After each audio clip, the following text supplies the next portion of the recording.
Et à 7h32 sur France Culture, tout au long de l'été, nous avons voulu donner la parole à d'émérites observateurs et observatrices de la vie publique française et internationale. Ce matin, nous recevons donc une ancienne députée européenne, ancienne candidate à l'élection présidentielle, très proche conseillère de Jacques Chirac pendant de nombreuses années, ce qui lui valut le titre de femme la plus puissante de France par le magazine Newsweek. Bonjour Marie-France Garot. Bonjour. Faut jamais croire ce que disent les journaux. Vous allez nous expliquer ça. On va aborder au cours de cette heure d'entretien certains des thèmes qui vous sont chers. L'Europe, bien sûr, à travers le prisme de la crise grecque. La place de la diplomatie française, notamment dans l'accord qui a été conclu entre les États-Unis et l'Iran, au Moyen-Orient, dans la lutte contre Daesh, mais aussi vis-à-vis de la Russie et de la crise ukrainienne. Votre point de vue sera intéressant à entendre sur cette question-là, parmi tant d'autres. Et puis nous parlerons aussi un peu, si vous le voulez bien, de politique intérieure et de l'évolution de la droite et de la montée du Front National. Mais pour commencer, Marie-France Garot, que vous a inspiré cette crise grecque du mois de juillet et qui a continué jusqu'à ces derniers jours? Fallait-il laisser ou non sortir la Grèce de l'euro, selon vous? Je me permets de vous répondre que ça ne dépend absolument pas de nous.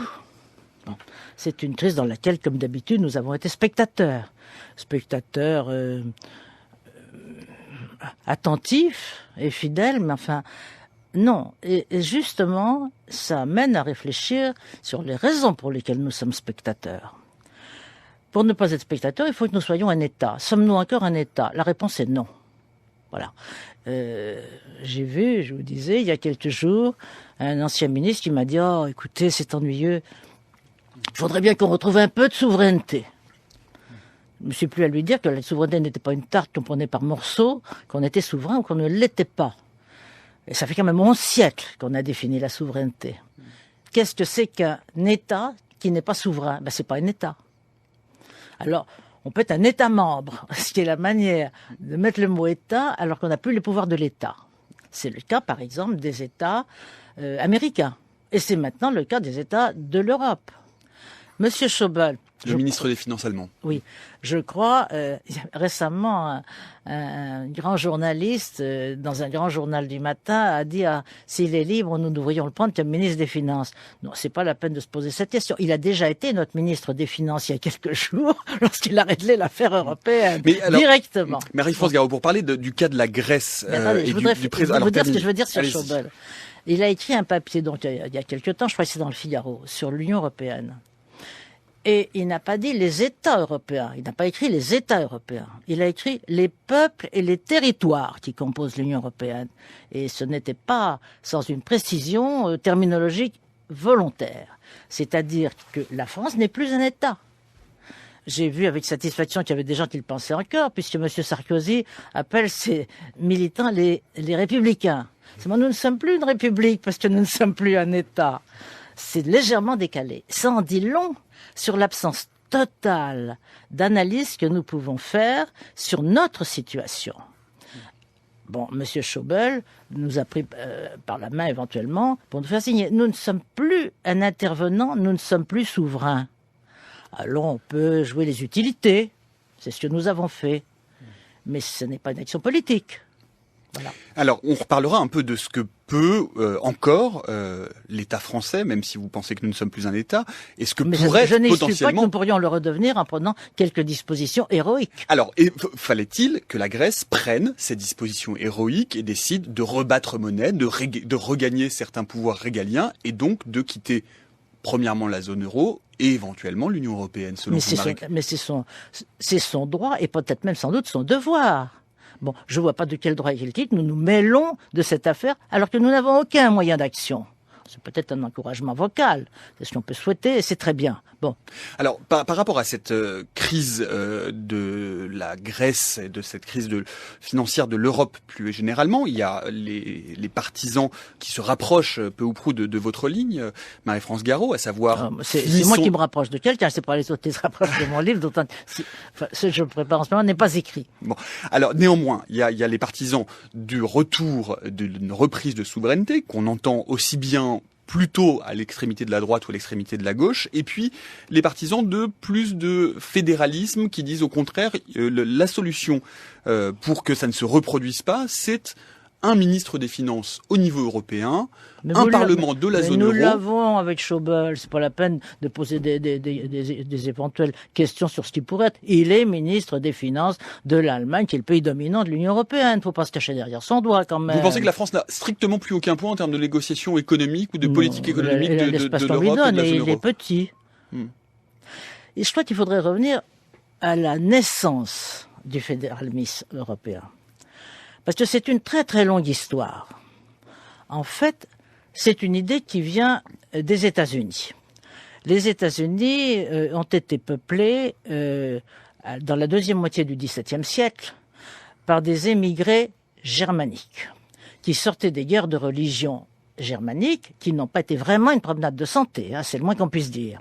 Donc ils sont partis aux États-Unis qui étaient juste créés tout à fait à la fin du XVIIIe siècle avec une seule idée, plus de guerre, plus jamais de guerre. Donc, si on ne veut pas de guerre, eh bien, il ne faut pas d'État. C'est les États qui sont source de la guerre, parce que justement, la souveraineté est un enjeu entre eux. Si on supprime le politique, et si on met à la place l'économique et ce qui l'organise, eh bien, on n'aura plus de conflit, parce qu'on n'aura plus de conflit politique, donc on n'aura plus de guerre. C'est très exactement ce à quoi s'est trouvé confronté Roosevelt. D'abord, vous savez que aux États-Unis, vous le savez, mais peut-être pas tous les auditeurs, ça n'est pas le président qui décide de l'entrée en guerre, c'est le Congrès. Bon, c'est le peuple qui décide s'il rentre en guerre ou pas. Il était absolument décidé à ne pas rentrer en guerre. Et Roosevelt était confronté à ce pacifisme et à ce neutralisme. Donc, à la fin, il a été possible de s'engager, mais uniquement pour le débarquement allié et au moment où c'était une guerre mondiale, etc. Mais la Deuxième Guerre mondiale, elle a été menée par les Anglais et par les Russes. Bon. Et nous, tout de même, avec les forces françaises et dans l'Empire et dans le débarquement. Alors, c'est de là qu'est né le fédéralisme. Roosevelt considérait que pour qu'il n'y ait plus de guerre, il fallait qu'il n'y ait plus de politique, il fallait que l'organisation des États actuels soit une organisation économique structurée en fédéralisme, à l'image de ce qu'est les États-Unis. On fait toujours les autres à son image et à sa ressemblance. Autrement dit, il voulait construire un monde occidental à cette image. Et c'est ainsi que l'européanisme est né. Mais cette utopie d'un monde sans guerre, ce n'est pas une utopie coupable pourtant, Marie-France Garot. Ça peut être un avenir près sur tous les horreurs de la Seconde Guerre mondiale, un point d'espoir pour, certainement pas pour un gouvernement. Par le fédéralisme économique. La preuve, c'est qu'on fait la guerre pour la finance et l'économie. Bon, on repousse le problème et on arrive au problème des armées.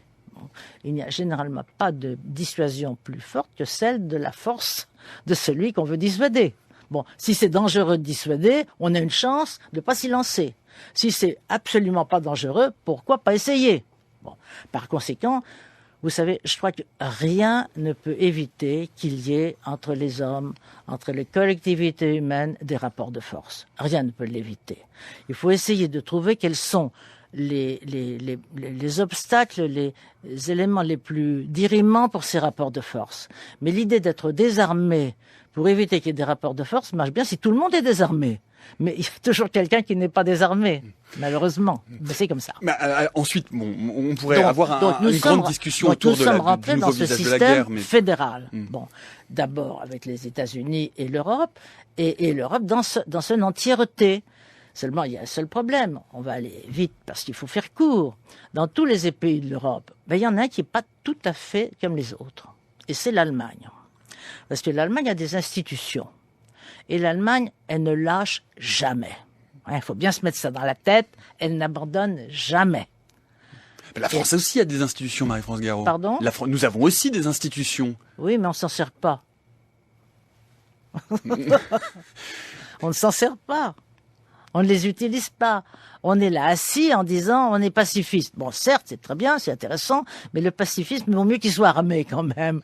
Bon. Enfin, néanmoins, la France intervient sur un certain nombre de théâtres d'opérations, comme on appelle cela aujourd'hui. On a vu l'implication de la France au Mali, en Centrafrique. Bien sûr, oui. Enfin, nous avons tout de même une puissance militaire que nous sommes en mesure de déployer et qui font de la France et de la politique de défense française une politique souveraine. Il y a un conflit. Non, elle n'est pas souveraine. Écoutez, soyons clairs. Pour être un État souverain, il faut disposer de 4 pouvoirs. Bon. Et nous ne les avons pas. Battre monnaie, faire les lois, rendre la justice, décider de la paix et de la guerre. Voilà. Ce sont les 4 éléments de souveraineté. Nous n'avons aucun de ces 4 éléments. Selon vous. Mais pas selon moi, c'est un fait. D'ailleurs, si on les avait, on s'en servirait. Mais on ne les a pas. Alors. Est-ce que nous avons la possibilité de faire les lois que nous voulons? La réponse est non. Au moins en partie. Vous allez me dire que l'Assemblée nationale ne valide que les transcriptions de directives européennes, mais ça n'est pas le cas. Il y a tout de même une indépendance. Non, mais une indépendance dans quel domaine? Dans la façon de construire, de structurer ces lois et dans l'action du champ politique. Des lois qui portent sur quoi? Si c'est sur la politique agricole, et encore, même là, on peut pas faire n'importe quoi. Bon, en ce qui concerne les autres pouvoirs, il nous en restait un qui était battre les lois, faire les lois on peut plus, tout à fait de manière indépendante, rendre la justice. Maintenant, le Conseil constitutionnel consulte l'Europe sur les points délicats. La monnaie. La monnaie, n'en parlons pas. Et décider de la paix et de la guerre. Monsieur Sarkozy nous a fait rentrer dans le commandement intégré de l'OTAN, d'où nous avions été sortis d'une manière bien heureuse. Par le général de Gaulle. Alors, nous n'avons donc plus d'autonomie militaire. On peut très bien aller faire des expéditions à droite et à gauche, qui sont d'ailleurs parfaitement réussies en général, mais ce sont des expositions, à la limite, qui sont faites, je dirais pas à la demande de nos alliés, mais presque, qui rentrent dans un plan d'ensemble. C'est pas nous qui avons décidé tout seuls de faire ça, non. Alors, il n'y a qu'à regarder l'affaire des Mistral, hein. Ah, alors parlons-en. J'aurais souhaité parler avec vous de la marge de manœuvre, mais parlons, puisque vous l'abordez. À zéro. Parlons précisément de cette affaire des Mistral et de la rétrocession, on va dire, si vous m'autorisez ce terme, de ces 2 navires de guerre à la France. Quelle est votre lecture de cette affaire et de cette crise diplomatique avec la Russie? On sait que vous n'avez pas été tendre, Marie-France Garot, avec la Russie, avec les anciens pays communistes qui n'étaient pas vos alliés. Il y a déjà quelque temps que la configuration géopolitique a changé. Je ne sais pas si vous avez remarqué. Si, bon. Légèrement. Bon. À partir du moment où la politique européenne est une politique américaine, et c'est toujours une politique américaine, ça n'a pas changé sur ce point. Les États-Unis souhaitent toujours que l'Europe soit faite de contrats d'États qui n'ont pas la souveraineté pleine. Bon, on peut les comprendre. On peut être d'accord ou pas d'accord. Moi, je suis pas d'accord. Bon, et je ne dois pas être la seule. Je pense que la France a intérêt à avoir une politique autonome, liée, alliée, mais pas dépendante. Pas totalement dépendante comme c'est le cas. Bon, j'ai rien compris, moi, cette histoire de Mistral. Je vois vraiment pas pourquoi on les livre pas. Ils ont été commandés, on les livre, point. On a des engagements, on les tient. Pourquoi on les a pas livrés? Parce qu'un tel ou un tel nous a dit que c'était pas bien. Mais alors donc, ça confirme exactement ce que je viens de vous dire. On n'a pas le moindre début de commencement de quoi que ce soit de souveraineté. Enfin, Marie-France Garot, on ne les livre pas parce que la Russie s'est engagée à soutenir une opposition séparatiste en Ukraine, qu'il y a toujours à la frontière ukraino-russe un conflit armé. Bon, l'Ukraine non, mais la Crimée a toujours été russe. Bon, elle est slave, elle est russe. Bon. La concupiscence germanique actuellement sur la rive droite de l'Elbe n'est pas non plus nouvelle, que je sache. Hein? C'est même ça qui a déclenché la précédente guerre mondiale. Et par contre, elle est constante. Bon, Madame Merkel, elle n'a pas trop envie, je pense. Moi, je ne suis pas dans le cerveau de Madame Merkel, malheureusement. Pour elle, le problème de la rive droite de l'Elbe est beaucoup plus important que le problème de la Grèce. Il faut se souvenir, vous êtes trop jeune, au début, quand la Grèce et l'Italie ont demandé à rentrer dans l'Europe, on leur a répondu, et une voix germanique, je crois, ah non, pas les pays du Club Med. Bon. Puis finalement, ils ont fait rentrer tout le monde, on verra tout ça après. Et là, la sortie de la Grèce tombe extrêmement mal pour Madame Merkel. On peut pas avoir 2 problèmes à la fois. Et pour elle, le problème de la zone droite de l'Elbe est beaucoup plus important que celui de la Grèce. C'est-à-dire que ce que vous nous dites, Marie-France Garot, c'est que le fait de récupérer, de refuser de vendre donc ces navires de guerre à la Russie, qui est un pays, encore une fois, dont on a vu que les relations diplomatiques sont problématiques. Oui. Vous dites que cette décision elle est totalement conditionnée, là encore une fois, par la voix de l'Allemagne qui chuchoterait à l'oreille du président français. J'ai l'impression qu'il y a quelque chose de genre. Enfin, ça s'est pas fait tout seul à ma connaissance. Tout d'un coup, le président français n'a pas changé d'idée. On se dit donc finalement, j'avais pas bien remarqué avant ce qu'était. Les contrats d'armement pour les Mistral avaient été passés avant le début de la crise ukrainienne. Parce que la crise ukrainienne, pour vous, détermine tout le reste de notre politique étrangère. Soyons sérieux. Pas de la politique étrangère, mais c'est en tout cas les réseaux non, ça officiels. Détermine en partie la politique allemande. C'est pas la nôtre, que je sache. En l'occurrence, la vente des Mistral, ça n'est pas donner des armes de guerre à un pays qui soutient des forces séparatistes qui sont juste à la frontière de l'Europe. On va pas reprendre tous les conflits précédents, séparatistes dont on s'est jamais mêlé. Non, c'est pas sérieux. Vous savez très bien que c'est pas ça. Vous savez très bien que ça part de la politique américaine une fois de plus. Moi, j'aime bien les Américains, mais ça ne s'entend pas.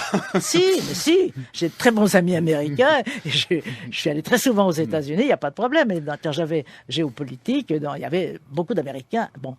Alors, Marie-France Garot, parlons un peu de vos solutions à cette crise. Je ne sais pas si vous avez remarqué, mais je suis pas au pouvoir. Non, bien sûr, mais vous avez certainement des idées. C'est pour ça qu'on vous fait, qu'on vous interroge ce matin. On est au pouvoir ou on n'y est pas. Ah, mais ça veut dire que ne pas être au pouvoir, ça interdit toute forme de projection, de réflexion autour de la résolution des crises. Non, mais dire si j'étais au pouvoir, je ferais ça. On peut pas dire ça. Non, mais néanmoins, on peut vous consulter pour savoir quelles sont les idées qui seraient les vôtres pour regagner. Je pense que nous devons retrouver notre souveraineté. Point. C'est le début de tout. Et s'il faut pour cela. Bon, il y a des moyens quand même. Ne soyons pas complètement stupides. Il y a des moyens. Ceux que je peux imaginer, je vais pas les dire maintenant comme ça. Mais enfin, il y en a. Bon, sortir de l'euro, non. Mais quand on regarde bien les textes, il y a des passages possibles qui permettraient de se dégager de la dépendance. Bon, au lieu de continuer à persister, à y rentrer. Parce que c'est quand même ça ce qu'on fait avec une permanence digne d'une meilleure cause. Vous dites sortir de l'euro, non, malgré tout. Aujourd'hui, vous avez conscience que... il faut sortir de l'euro. Ah bon. Donc, sortir de l'euro, rebattre monnaie avec les conséquences économiques que cela peut avoir. Écoutez, je ne suis pas financière, mais lisez des gens comme Sapir, vous verrez que ça... Enfin, regardez tous les économistes qui, au moment de la création de l'euro, ont expliqué, à juste titre, ils sont éventuellement prix Nobel, comme le français, que c'était possible et souhaitable. Alors on a quelques fonctionnaires sortis de l'administration des finances qui nous disent que c'est pas possible, et on a surtout les Américains qui nous disent que c'est pas possible, parce qu'ils veulent pas qu'on sorte. Bon, alors, c'est un point de vue qui est légèrement orienté. Nous pouvons nous faire nos propres moyens. Et d'ailleurs, pourquoi est-ce que l'Allemagne est en position privilégiée? Parce qu'il y a tout de même une raison. Elle a, vous le savez, dans sa loi fondamentale, il y a un droit propre du Bundestag.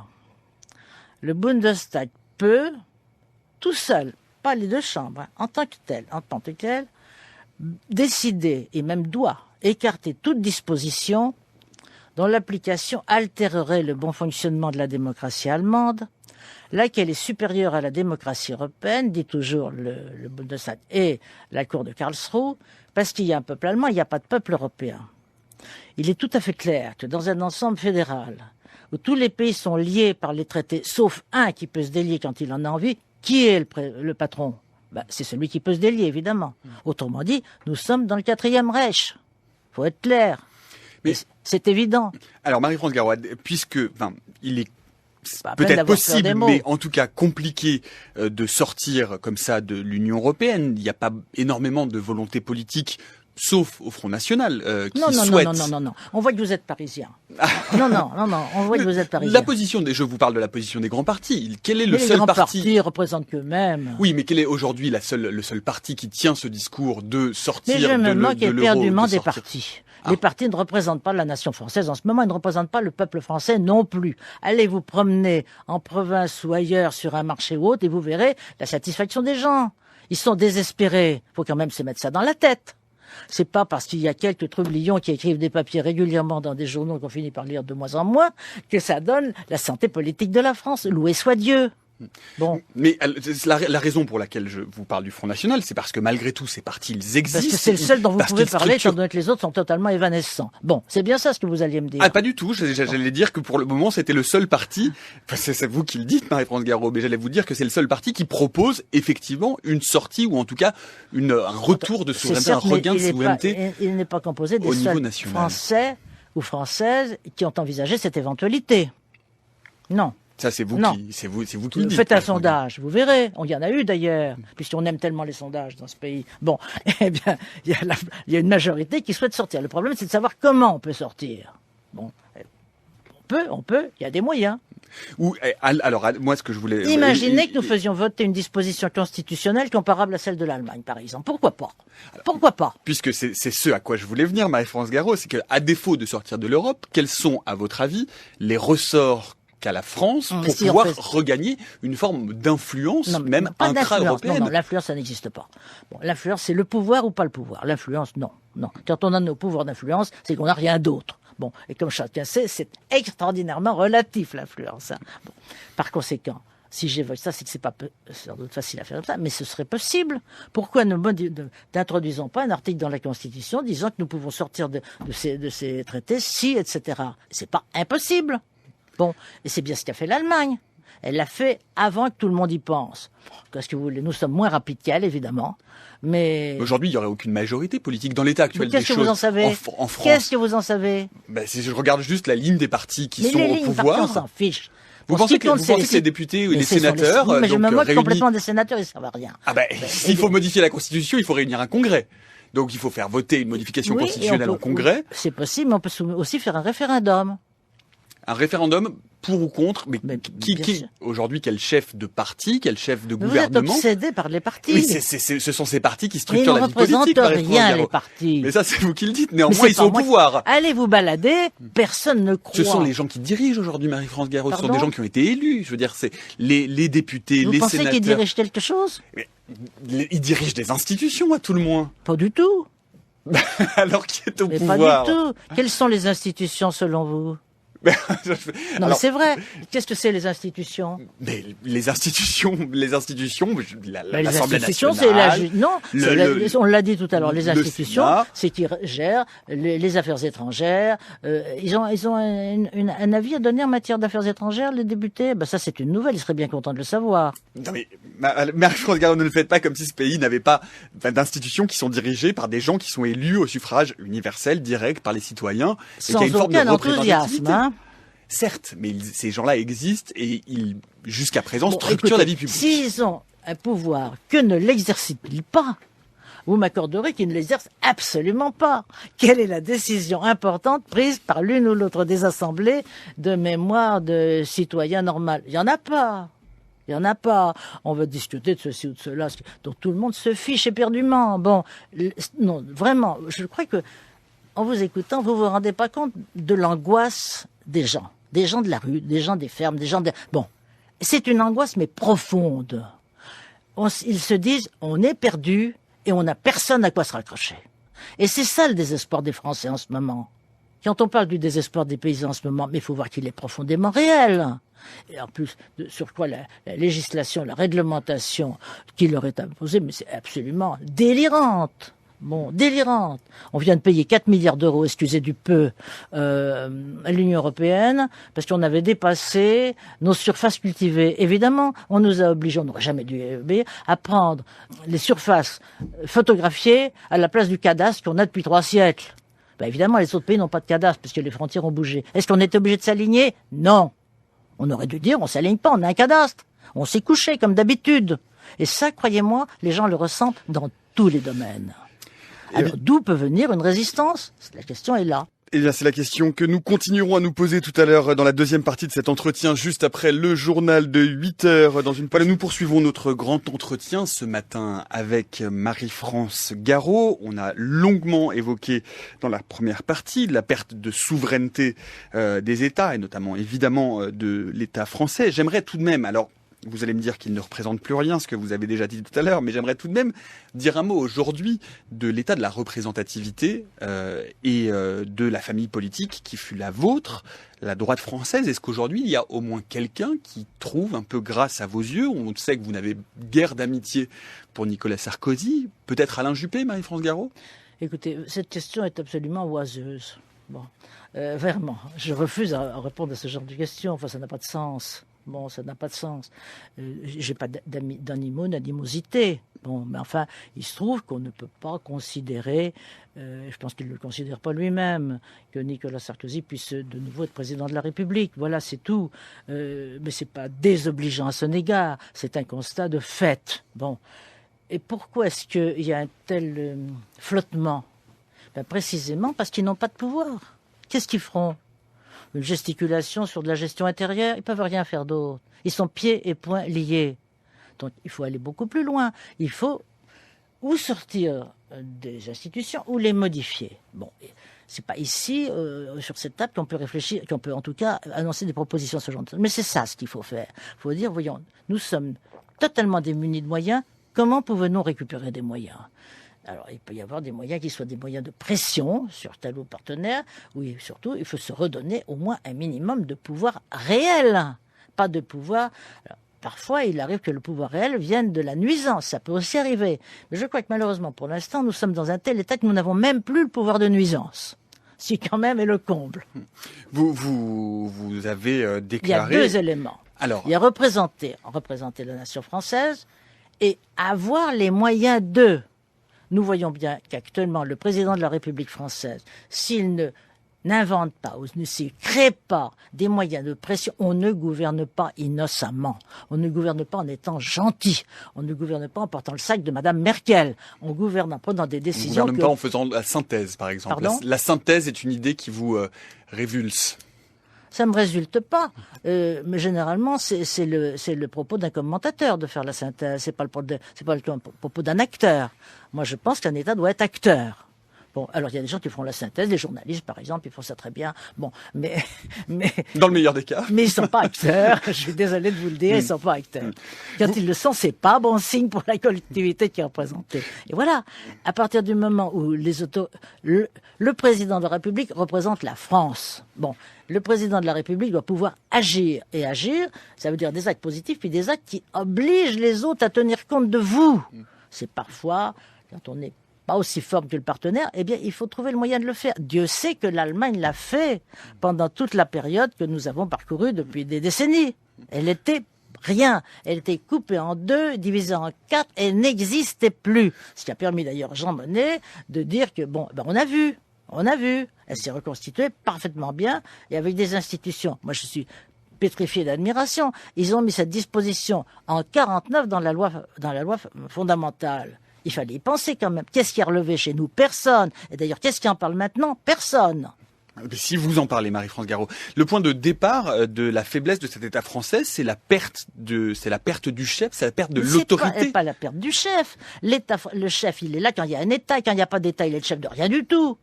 L'État français n'existe plus. Nous ne battons pas monnaie, nous ne faisons pas les lois, nous ne rendons pas la justice, nous ne décidons pas de l'appel à guerre. Autrement dire, on est une province, un État membre de l'Union européenne, dont l'Allemagne est le pays dominant. Enfin, tout le monde le voit, figurez-vous.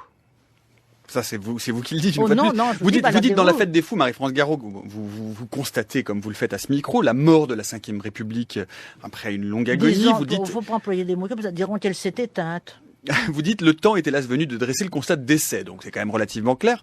Est-ce que finalement, pourquoi pas, vous partageriez une moi idée? Attendez, pas ce point de vue, je pense qu'elle peut ressusciter. Ah oui, elle peut ressusciter. Oui. Alors voilà, laissez-moi terminer. Ce que je voulais vous dire, c'est qu'il est temps peut-être de laisser la place à une 6e République. Pourquoi pas? Pourquoi pas? Moi, je veux bien. Construite sur un peu d'importance. Construite sur un tout autre modèle. Vous dites la seule voix qui compte, c'est la voix des peuples. Pourquoi pas une 6e République qui serait plus législative, avec un rôle renforcé du Parlement, et donc en affaiblissant le rôle que vous décriviez, que vous regrettez manifestement, Marie-France Garot, celle du chef, du leader présidentiel. Mais c'est pas le chef et le leader, c'est celui qui est élu par le peuple. Si vous relisez la Constitution, vous verrez à l'article 4, si mes souvenirs sont bons, que le président de la République est garant de la souveraineté nationale. Autrement dit, compte dans nos institutions le peuple qui est souverain par sa représentation et le président de la République est garant de cette souveraineté. Le peuple n'est pas souverain et le président de la République n'est pas garant. Ça fait comme un léger manque, si vous voyez ce que je veux dire. Bon, alors nous avons laissé s'effacer tout ça, se dissoudre tout ça. Soit dans des traités, soit dans l'application ou les conséquences de traités autres. Et nous en sommes là. Alors, je ne vais pas vous dire à cette table, si j'étais président de la République, je ferais ça. Non, ce serait absurde. Bon, mais je sais qu'il faut faire quelque chose, quel qu'en soit le coût. Quel qu'en soit le coût. Vous savez, quand un renard est pris au piège, il se mutile toujours.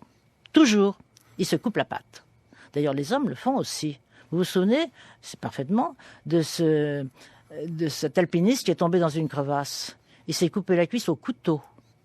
Il faut le faire, hein. C'est un peu violent. Eh ben oui, mais c'est la vie. Il pouvait mourir au fond du trou avec ses 2 jambes. Il pouvait sortir avec une jambe. Il l'a fait. Et donc alors, ça veut dire qu'aujourd'hui, il faut qu'on se coupe la jambe. Oui, absolument. Nous sommes dans cette situation-là. C'est pas une situation facile.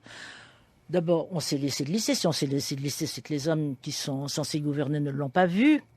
Et deuxièmement, ce qui me frappe, moi, c'est la perte du sens de ce qu'est la souveraineté.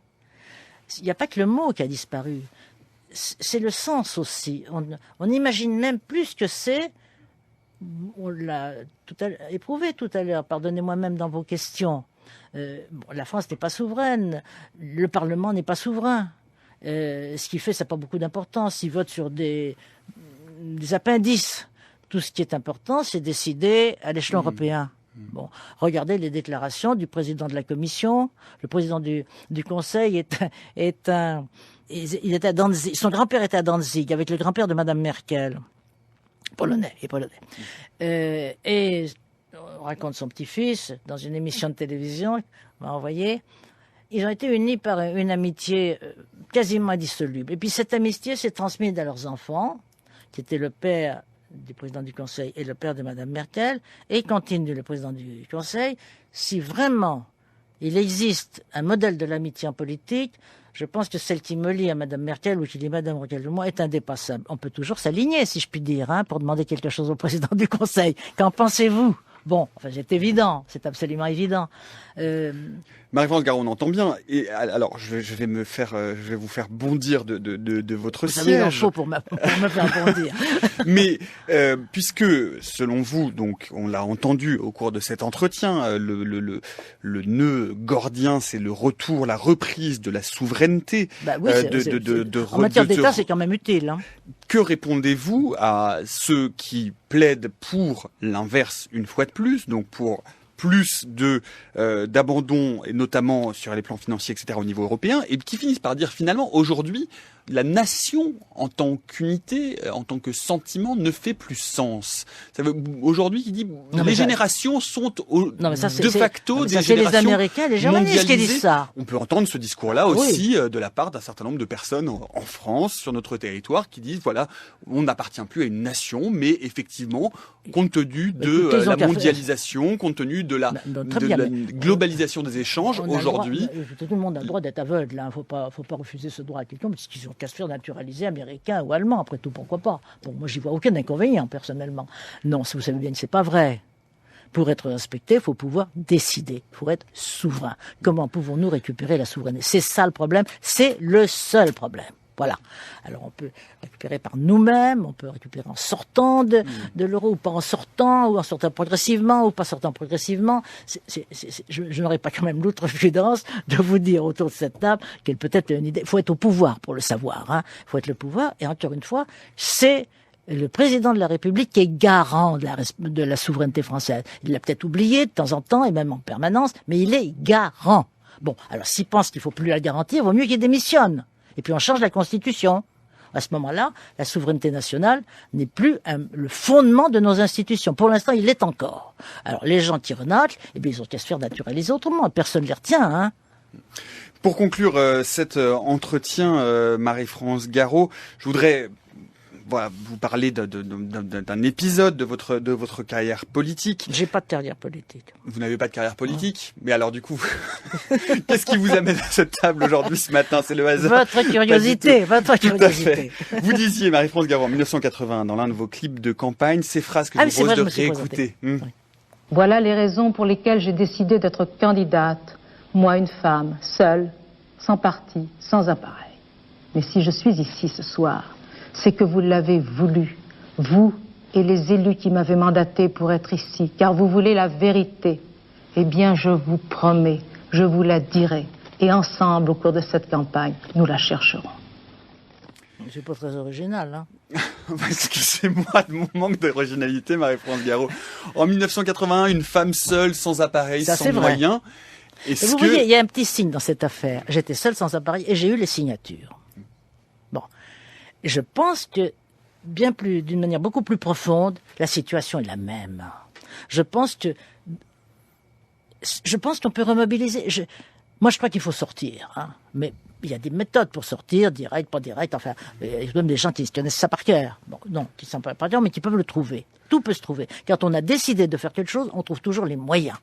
C'est classique. L'Allemagne a décidé de retrouver sa souveraineté. C'était pas écrit sur le mur quand elle était divisée en 4, à ma connaissance. Non, elle l'a fait. Et nous, on n'est pas fichus de retrouver notre souveraineté. Alors vraiment, dans ce cas-là, on mérite ce qu'on a.